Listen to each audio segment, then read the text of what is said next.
Welcome to another episode of the Perf Roundtable. Today we're going to be touching upon RPE again and the idea of how we can use RPE as a tool with the principles of individualization and progressive overload in mind. So I think RPE is a very blank slate when designing a program, right? We have intensity as a main variable that we can control, and nowadays we either use percentage based off 1RM or RPE. And I think Mhm. RPE has its benefit in the sense that it's a imprecise, it starts off very imprecise, and therefore you can always build upon it and make improvements along the way with your athletes, right? And Mm. so where do you guys see RPE in terms of how you can kickstart the individualization process? You go.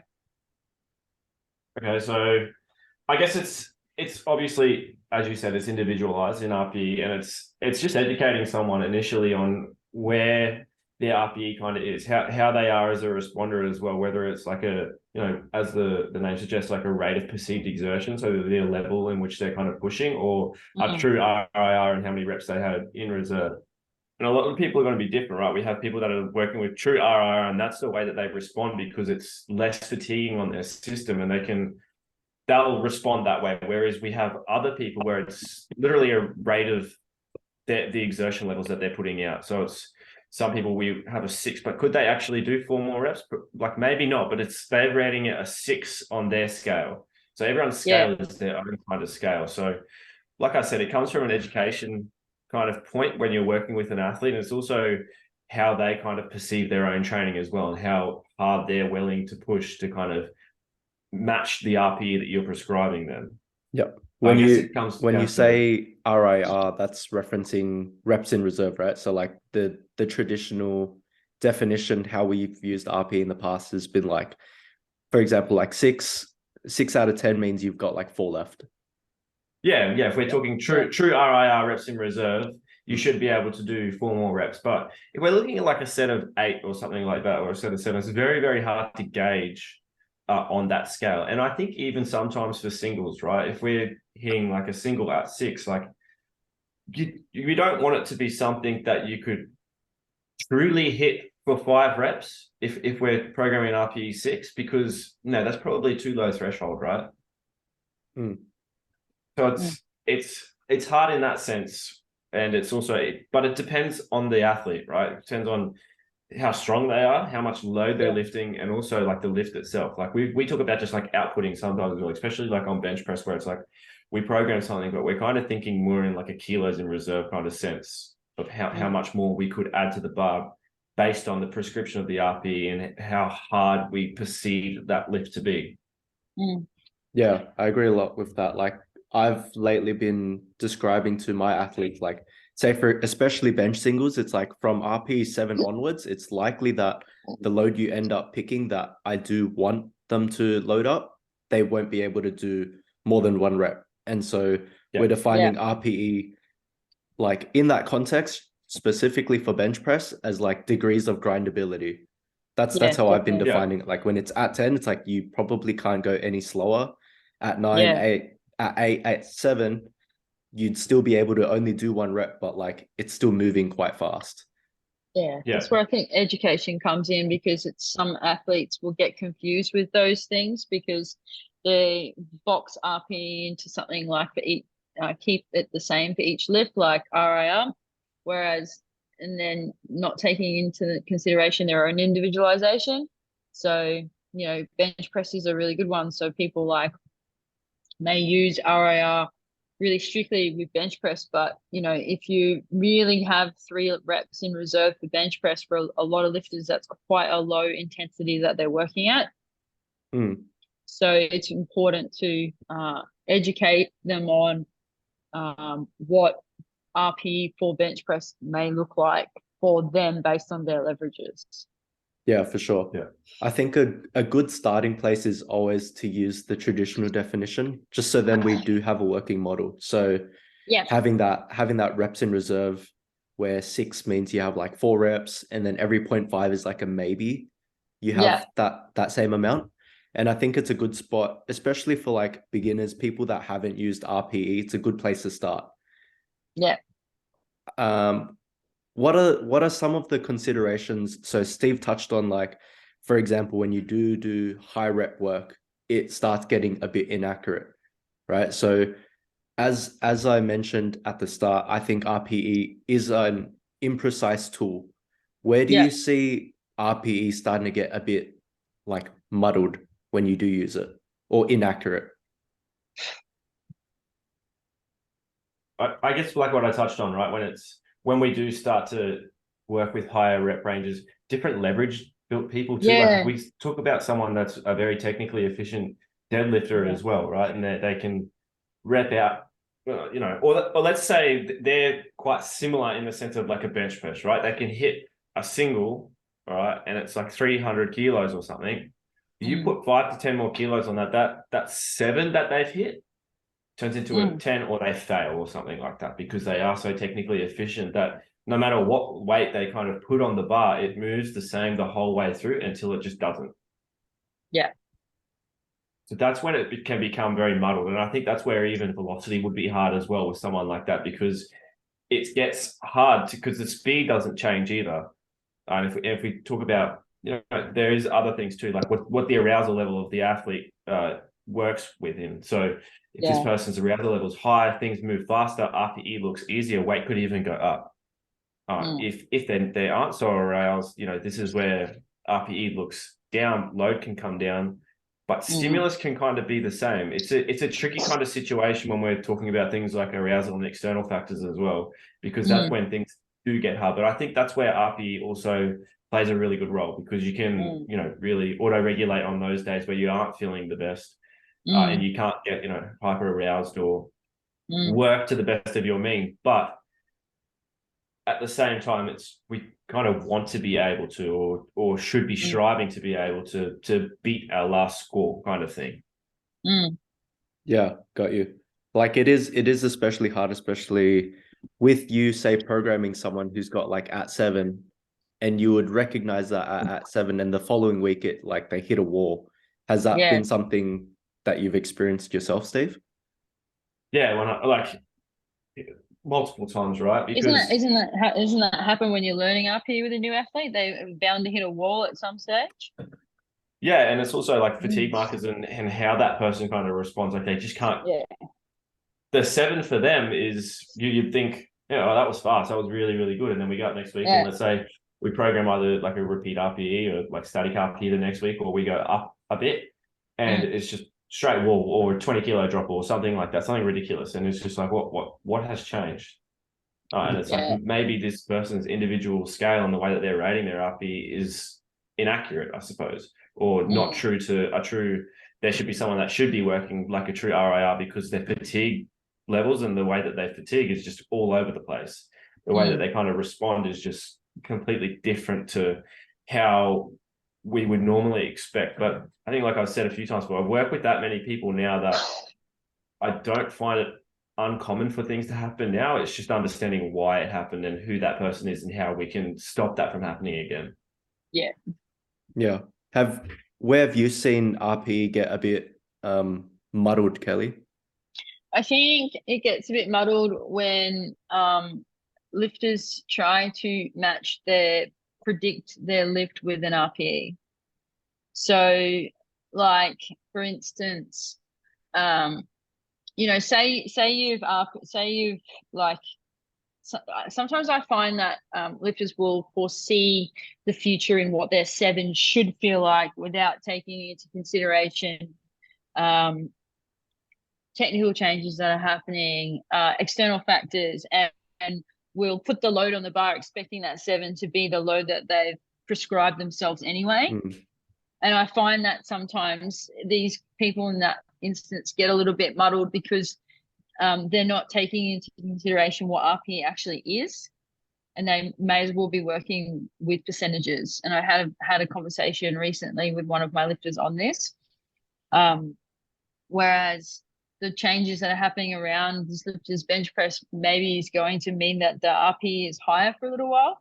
But if they keep trying to hit that, assuming that their RPE is X number in on this day, they're kind of stopping their own progress. That's where I'm going with that. Does that make sense to you guys? Yeah, because you've got your plan with like volume, everything laid out, Yeah. assuming that they stay on target, right? Yeah, exactly. But it's like if the lift isn't being executed at X RPE and that lift isn't being adjusted, with the load on the bar, maybe that lifter isn't understanding what their RPE actually really is for that lift.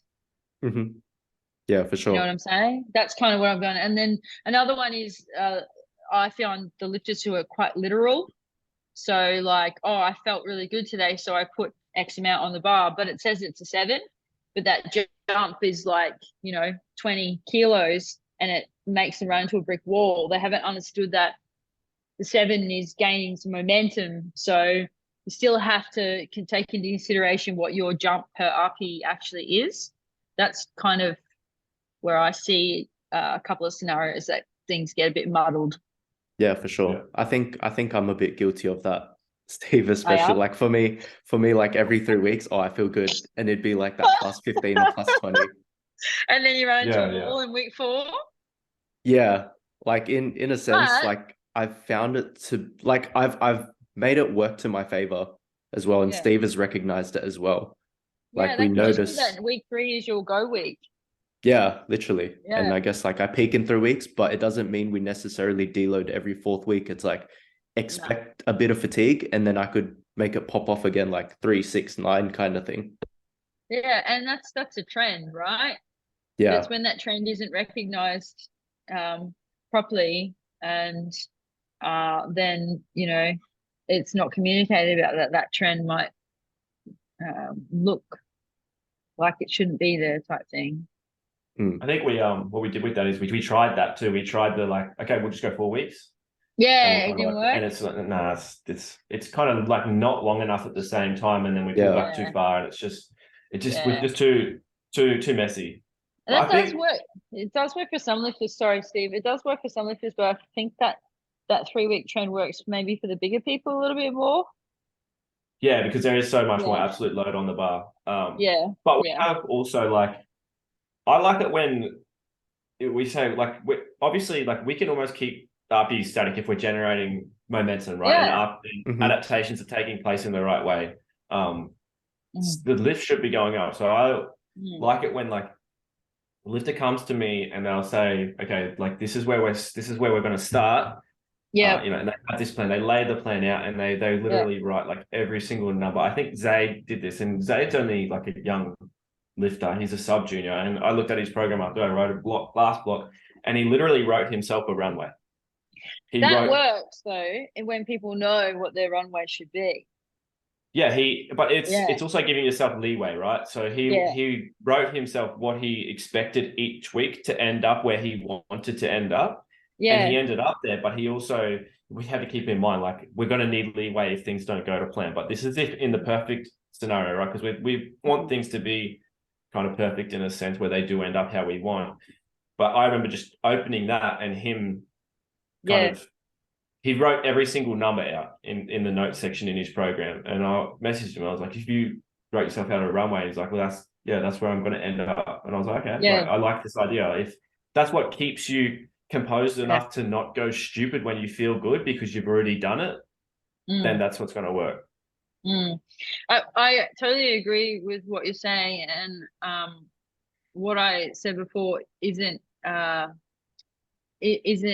opposite end. What I'm saying with where it might get muddled and go wrong when that runway isn't really realistic or hasn't been established from the start.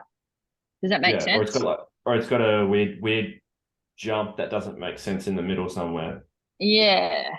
That's the biggest one that I've found. There's weird jumps in middles that kind of like, okay, there's a 20-kilo jump there. Where did it come from? Type thing.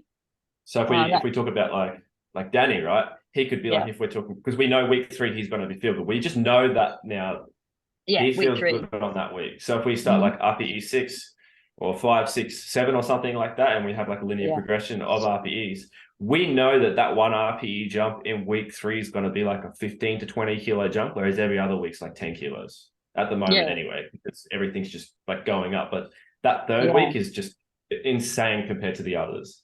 But that's How an long- established trend. So if he were to write this runway out and set it out, he will know that it's going to be like, let's say his squat, if he's going to aim to squat like 220 or something, it'd be like 195 or something, and then like 205, and then 217 to 225 or something like that. Yeah. Does that mean that on week 1 you feel like dog shit? You just feel bad all of the time, and then week 2 you kind of feel okay, and then week 3 you're like, right, I feel good? Or Yeah, is that like just I'd say in the past it has felt like that. I guess I don't know how long this trend has been happening, right? So like if I noticed the first time when that week 1 felt like dog shit, it could have been on the back end of a peak week 3. You know what I mean? So it could have just been ongoing for as long as it has been without us noticing. And then now that we've noticed it, it's like, okay, don't change anything or don't try to force it, especially that week 1 and 2. And I don't think it is like, this goes very much into how RP is individualized and how we recover and everything like that, because I wouldn't ever tell anyone to actively do this. It's just is what it is. And Steve and I have recognized it, because I've got some lifters as well where they make these massive jumps similar to myself, and then they crash, and it's like, okay, well, it's not conducive to like long term, especially how Steve has spoken about like creating this runway. That is, I think that's the ideal goal. Like, you wouldn't want to have like this 20 kilo increase, but it's like minus 30 kilos in terms of net progress from where your previous blocks have been, right? Like, it's not about the dramatic increase. It's about, is this putting us in the right direction to make progress long term? And I think that's where it is very individual. It's just so happens that I have these weird spikes, and it's a cool, unconventional trend, but it doesn't mean that everyone needs to go through that. Does that mean when you're going into competition that your time to peak would be 4 weeks? What do you think, Steve? I just follow the program at this point. No, it's kind of different, because when we're writing a peak for Danny, it's different at the same time. So based on where we start his peak from where he is in competition, when Danny has this spike, right, in 3 weeks, it's when nothing's really changing besides like the intensity. We're not increasing volume, we're not increasing anything like that. We're kind of just like creating adaptations to move through the program. When we're looking at a peak for Danny, it's like we're ramping right in. So he may get a bit of a spike, but at the same time, we're inducing more fatigue on purpose as well. So at the same time, as he could have this downtrend, it's like wherever we kind of taper from for Danny, we know he super compensates at the same time. So it's not like, yes, it could be a 3-week time to peak, but we almost get the same result at the same time if we've created enough fatigue, and then we taper back from there, and he'll still respond as he would in that week 3, even if it were like a week 5 or 6 or something. We can still get that response just from dialing things back a little bit and just making sure we don't take too much away, but making sure that he still stays trained enough to stay to get on the platform. Yeah. I do want to tie it back though, for at least like some sort of general advice for most people. I like how you've mentioned that Zaid has this runway and he's got this end goal in mind, and it's just still working towards that, right? Because at the end of the day, it's trying to end the block with a high performance rather than these huge spikes. And then you can assess whether or not that runway works and tweak it next block. Yeah. I think at the same time, like I said to Zay when I said that, I said, how do you know your block's going to go for this many weeks? And he was like, well, that's kind of what we've been working on. But at the same time with him, like, it was a special kind of consideration. I was like, but we're working through rehab at the moment. So like your blocks they're all over the place. Some could go for like 8 weeks, some could go for 6. It's going to end up probably back down 4 or something for someone like him. So him creating this runway, I really liked, and it was really good. But at the same time, that's not the length that his block's going to work for when he's in a like healthy state, which he kind of is in now. Time to peak is also another variable we consider, but that's another thing. Another round table. I wanted to touch upon like one more area where I think gets very muddled, and I think this applies for everyone, especially when you first start a block. Having, say, an RPE 4 or 5 is extremely inaccurate compared to like an RPE 8 or 9. And so finding a good place to start, I think, is very important for everyone. Yeah, definitely. On our sheet, the perf sheet, we've got like the percentage and the RPE table. I generally point people to use that in like their initial weeks, like first week, second week, because if there is no data to back where they've start, at least using some sort of metrics and data helps in that sense. And then 100%. as you start figuring out trends like, oh, when I'm warming up, this week actually starts to feel better than last week, I might be able to progress from here, and you can then gauge RPE from that. But I think high reps as well as low RPE are two areas that are difficult for most people to gauge. Like imagine a set of 8 at RPE 4. It's like, what the heck? I have that today. You do? Yeah. How did you gauge it? Because like mine's ascending, right? So it's the first set's RPE 4. Ah. I kind of just like think in my head, where do I want to land, and I'll take even jumps back to get to that RPE 4. Yeah. So today, if I want to squat 200 for 8, I'm going to go 180, 190, 200. Yeah. I think and one special thing about that as well is like it doesn't necessarily matter where you start as well. Like it is important, but once you do start making those adaptations, it doesn't matter where you start.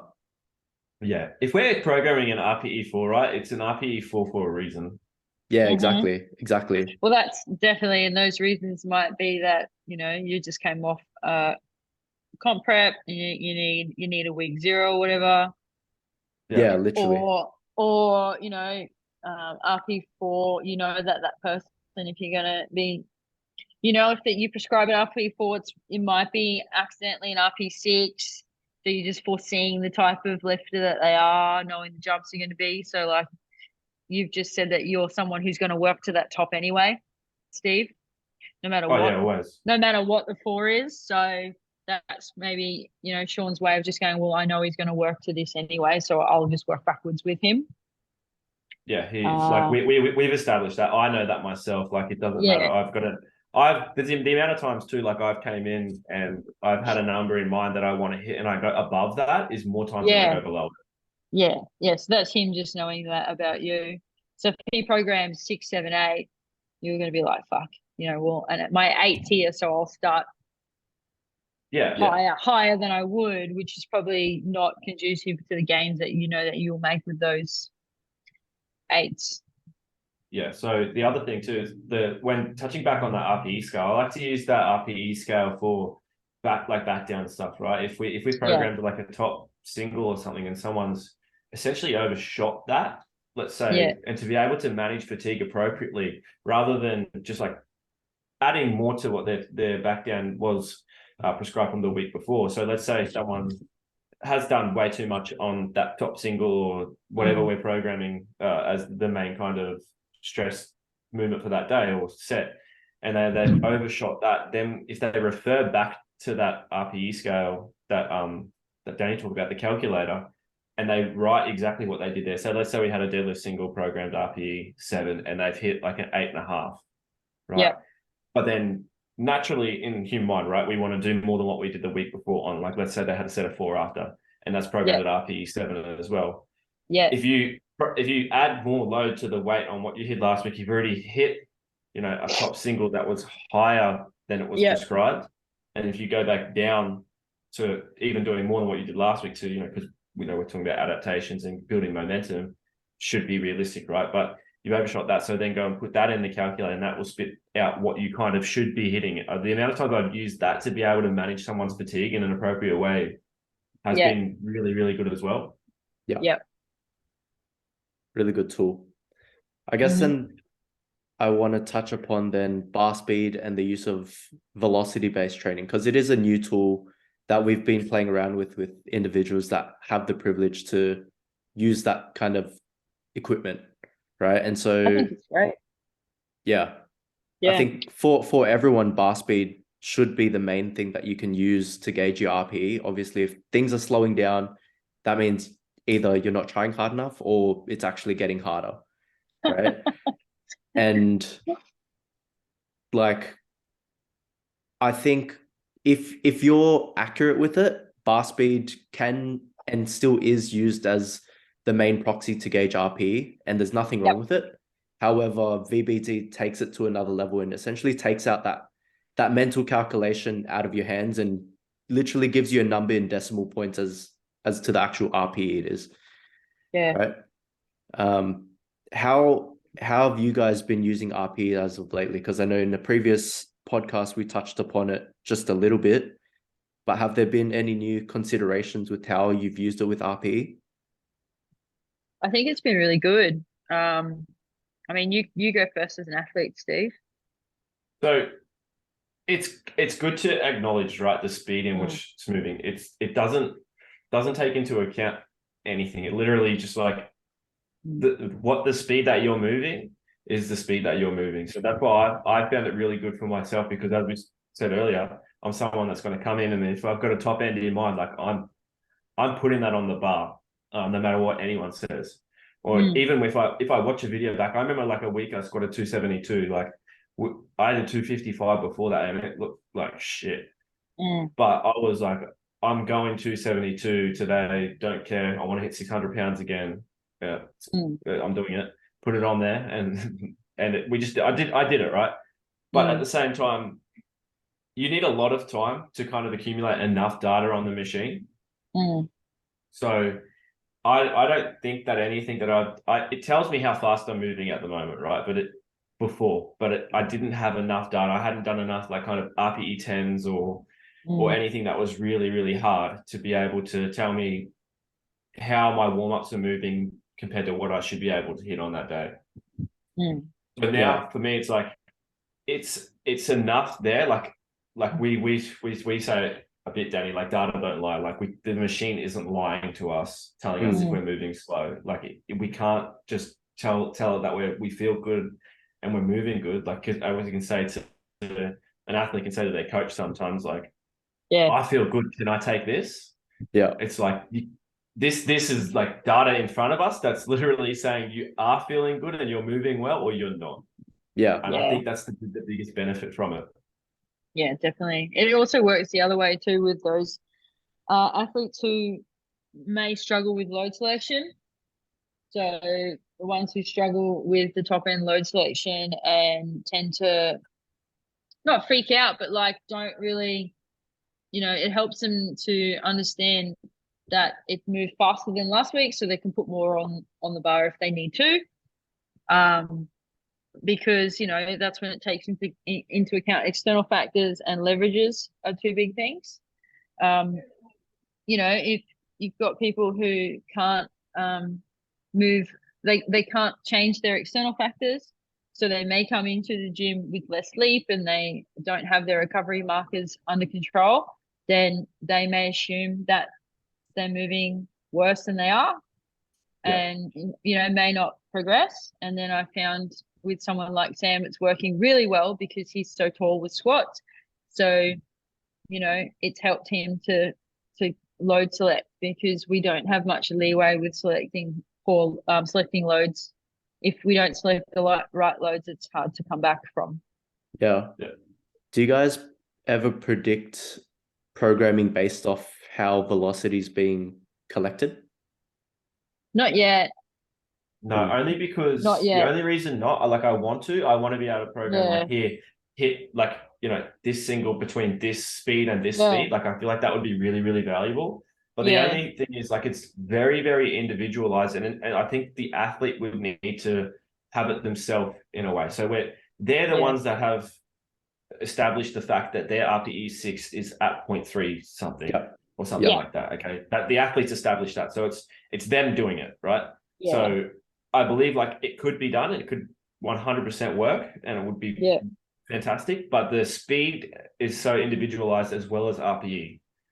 Yeah. So we both individualize things together, and we try to program it like along for everyone that's using VBT.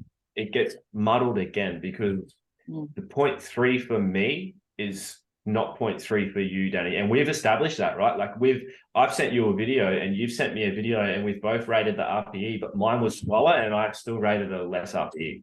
Yeah. Yeah. And you looked at definitely. it too and you said, fuck yeah, look, that looked like a 6. Yeah. Yeah.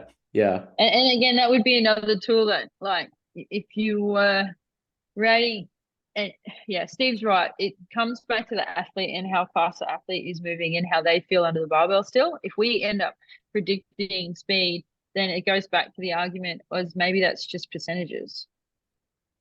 Yeah.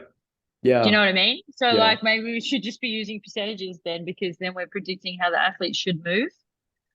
Do you know what I mean by that? So I think with more data, you would have to have lots of data to be able to predict, but you'd have to see the same trends happen over and over and over again to then go, okay, week 3, Danny, 20 kilos extra, 0.6, I reckon that's going to be you. Yeah. Do you know what I'm saying? For sure. But you would have to see that for so long before you actually knew that that was going to be happen. And then again, that still doesn't take into consideration external factors. Yeah. That whole point has started making my brain churn. I'm like, okay, how can we start? Because this is so individualized, right? And like Steve said, you cannot just tell someone hit a 0.3 and you should be good, because it's like essentially RPE taken to the next level in terms of accuracy and reliability. So then that means like how we have that reps and percentage chart, and it gives you the exact percentages. It means like for every single person, it's now different, but it is measurable. That's what I mean by it. It's different for every single person now. That's why it's like you create your own individual RPE scale next to your own speed scale. Yep, definitely. And then it's and that is for the athlete, I think. Yeah, I've toyed around with playing with that as well, and it's very what's the word? Low resolution. Looks ugly. But I think that would be a huge development in, I don't know how long VBT is going to take to develop to get to a point where it's accessible for everyone, but I definitely see it as a very, very beneficial tool. When used correctly. If you can use it for a while and there's some sort of app that comes in that you've rated this RPE so many times, like like potentially, I don't know, maybe I'm spitting it out there for someone who's listening and create an app, right? You've got to hit this by 8 reps at RPE 6, and it tells you based on the speed that you're moving throughout your warm-ups, and then it goes, this is your top set. That would be so cool based on your previous trends as well. Like it's week 3, Danny. It's, you're moving this. Last block at week 3, you move this. That would be so cool. But you know what? That would probably be something, if VBT continues to move the way it is with consumer, it would definitely be something to consider making for sure. But again, then wouldn't you just make an app that coaches people based on VBT? Make our job redundant? That's true. Power of AI. Isn't that what that is? Is that what that is? But I guess we're the ones as coaches that still provide the feedback, and we're still also telling the athlete what RPE we want them to hit, and then the machine tells them what load to put on the bar. That's Very true. It just takes everything out of the athlete's hands, which would probably be fucking perfect for me. Yeah, that would be perfect for you. It'd keep you in check. Just output. But just output. Just tell me what to do and I'll do it. Like I'm a robot. I don't give a shit. If I'm strong, like let's go. I'll end up I'll lie to the machine. I'll be like, that was RPE 6. Start skewing my own data, so it tells me that I'm stronger than I am. Just to let you overshoot. It's like seeing that meme with like someone doing a kickboard, like a kickflip off like a ramp, and then they're doing it with like all these tricks and they still end up failing. You're doing all these tricks like VBT just to overshoot in the end. Just to overshoot anyway. Just lie anyway. That's what I meant before with when it's used properly. I've Yeah. still seen people, not Steve, he's been good. I've still seen people overshoot using it anyway. So it's like, but even then, you would look at, again, that's just me assuming maybe it's their six, maybe it's their RPE, maybe that's working for them. And as you said before, you see Steve's RPE speed and he rates the six based on someone else's, and it's a lot slower, but it still Yeah. moves and he still puts more weight on the bar. That's just Yeah. his six. I'm not gonna lie, like I have like hit a single before and then like put in RPE 6 and then like rewatched it and be like, oh nah. Nah. I gotta change that because I'm lying to myself right now and I'm lying to the machine. That Yeah. wasn't a 6. That was a 7.5, Yeah. 8. Yeah. But that's for you. But that's the machine keeping you honest now, right? That's the job. Yeah, a big thing for me though is arousal levels. Like if we look at why ascending works so good for me, like I've got screenshots of me going up 15 kilos a jump and at bar and speed not changing. Yeah. So it's like I that, end up hitting 30 more kilos for a whole set of like 7 to 9 or something yeah. on my squat, and bar speed does not change whatsoever. I think I sent a screenshot of that today. I put it on my story. Yeah. Yeah. That just it goes to show that you're someone who really responds to ascending work, and some people do. Some people just gets faster every time. For sure. And I think like, I guess RPE or VBT, velocity based training, is very, very helpful. Like even for myself, I've used it as both as a mode of encouragement when it has told me like I should be going heavier. And it's also used me as a leash. I've used it as a leash to kind of like hold myself back. But during prep for Perf Cup, towards the very back end, and I guess it's me as an athlete, like I just didn't even use the VBT because we had like at 8s, at 9s, and I didn't want to be held back, so I just didn't use it. But I think I can relate to that. That on that note as well, like in terms of RPE and how accurate we want to be throughout the course of a block, it's very important that we also discuss like the goals for each week as well, right? Like the reason why I would have done that in the first place is because of this verbal agreement with you, Steve. Like when we get towards the end, I don't care how fatigued you are, at 8, at 9 is there for you to like push and like have this performance-based outcome. We don't want to auto-regulate, so I don't care if you feel tired, don't auto-regulate because we want to end on a high note. We want to feel tired. That's communication during the peak.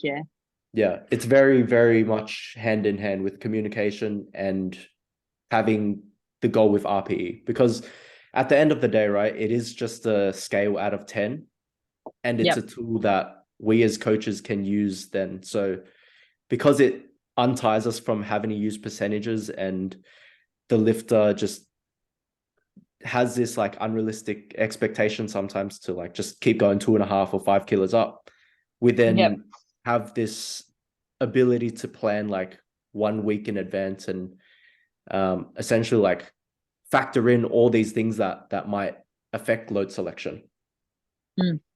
So I think RPE is a very versatile tool. On that note as well, when do you guys feel like it's appropriate to, in programming design, to keep RPE the same, make increases or decreases? So I think that's very individualized as well. Yeah, that is. So we're looking at someone that creates, they generate momentum, adaptations throughout a block. Like we can be very, very static, depending on how far away we are from competition as well. And if we know that it's someone that does add load to the bar as well, I think we can keep it quite static and not have to change or maybe like 0.5 changes rather than like whole RPE changes. We know they're going to add load anyway. And then like decreases, I've done some kind of decreases throughout like middle of blocks before too, when I'm like, okay, you're pushing that day a bit too hard. So I'm just going to pull it back a little bit because I don't need it there. And they're actually going probably a bit beyond. And now this other day suffering where I don't want that day to suffer. So, and then, increases is probably just like someone we just knows linear. I want you to add load to the bar each week. Momentum adaptation should be taking place, but I'm going to put it on the sheet too, so you know to follow it.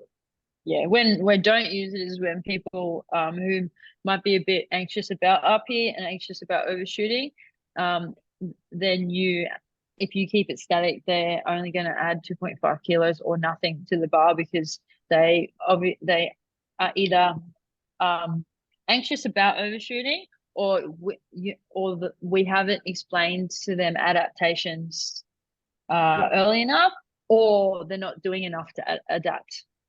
Yeah. Yeah, If we got for someone sure. too that's, I guess, anxious about overshooting, they're probably someone that I start at RPE 8 and just leave it static through the whole block. Yeah. Because it's You just like, I find that, want this to be quite hard regardless.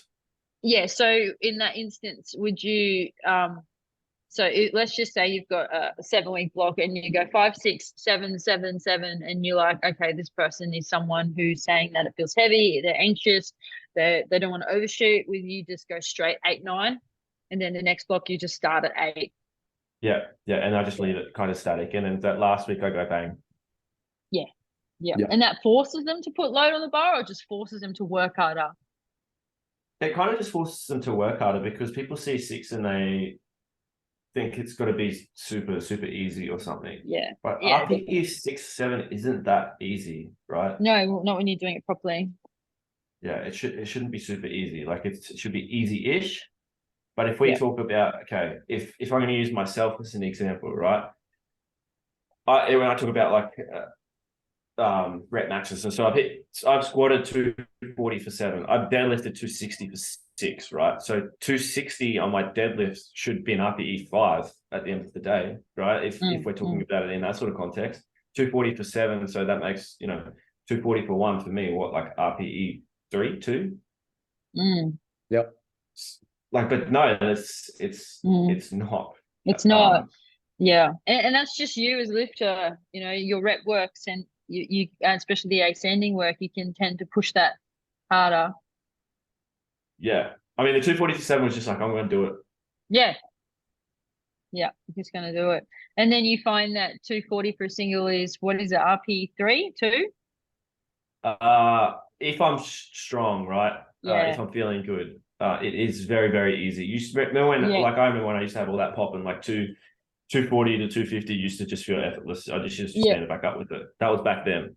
yeah, yeah, yeah, yeah. Yeah. We find that with small females though as well. Like, it's very common for small females to be able to rep out really high to their max, and then so you would assume, if you're just looking at RP scale, lifter does set a 10 at 160, but then their max is 180.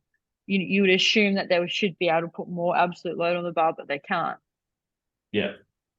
And so we just need to know that about them, and that's where adding in extra top sets or stuff where they're having to force more intensity during the week can help. Yeah, yeah, for sure. I think for everyone, the whole point of like keeping RP in check is for progressive overload to happen, Yeah. right? So if RPE stays static week to week, but it's starting to feel better, I think that's like the sweet spot for everyone to be in, but doesn't Yeah. always end up that way. And so therefore, sometimes you do need that intensity increase over time to get some sort of progressive overload, right? It's this idea of like pushing the ceiling and like creating unsustainable progress for a short period of time to create these adaptations versus like pulling the floor, like slow cooking and letting the adaptations just do its thing.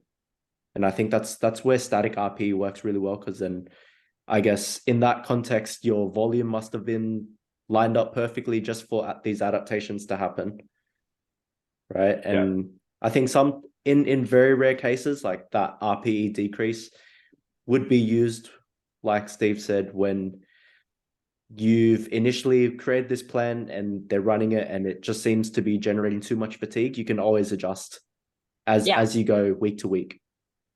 But I think the only reason you would do that is for an intended day to show up more than what it currently is. Yeah. Right. You're not just decreasing RP for the sake of like progress on that day or something like that. It's to set up progress elsewhere that matters. Yeah. But yeah, I think that about covers RPE that we had today. Did you guys have anything else you wanted to add about RPE? No, I think that's Not good. really. I think it was good. I think a major thing takeaway is everyone's RPE is very individualized, and you won't know until you try a bunch of things and see what happens. Yeah, for sure. And also, if you have the funds, VBT, probably a very big tool in the future. Very good tool. Very good tool. All right. Thanks, guys. Thanks.